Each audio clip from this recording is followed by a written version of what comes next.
నిజామాబాద్ జిల్లా ఆర్మూర్ పట్టణంలోని మామిడిపల్లి గ్రామంలో గోనె సంచుల మృతదేహం కలకలం రేపింది.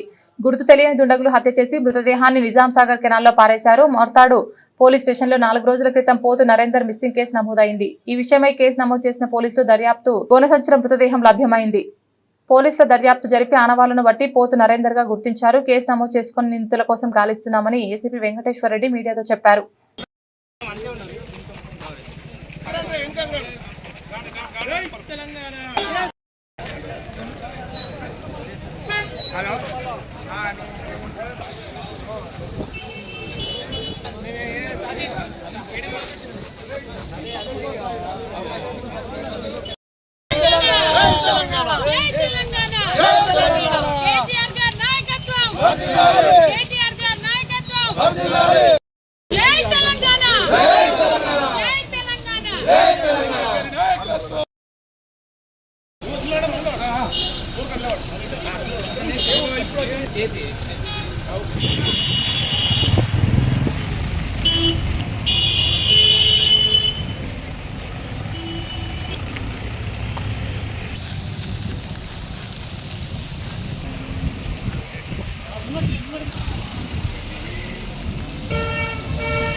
నమస్కారం.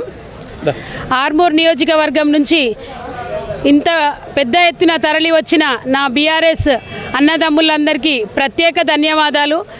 ఆలూరు గంగన్న మీద అభిమానంతో ఉద్యమంలో తనతో పనిచేసిన ప్రతి ఒక్క కార్యకర్త వచ్చి నన్ను అక్క నేను మీ నాన్నతో పనిచేసిన అని చెప్తుంటే నాకు ఎంతో ఎమోషనల్గా ఉంది.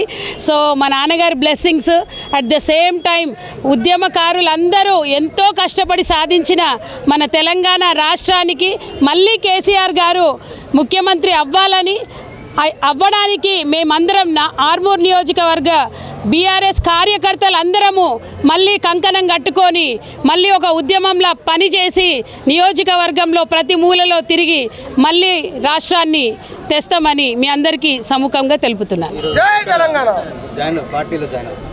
ఈరోజు మేము బీఆర్ఎస్ భవన్లో కేసీఆర్ గారి ఆశీర్వాదంతో అట్లాగే కేటీఆర్ గారి సమక్షంలో పెద్ద ఎత్తున ఇక్కడి నుంచి తరలి వెళ్తున్నాము. దాదాపు 250 నుంచి 300 కార్లలో ప్రతి ఒక్కరు స్వచ్ఛందంగా అటు కేసీఆర్ గారి అభిమానము, కేటీఆర్ గారి మీద అభిమానము, మా నాన్నతో పనిచేసిన కార్యకర్తలు అందరూ స్వచ్ఛందంగా తరలి వస్తున్నారు. వాళ్ళందరికీ ప్రత్యేక ధన్యవాదాలు. మా అధ్యక్షుడు జీవనన్న గారి ఆధ్వర్యంలో చాలా పెద్ద ఎత్తున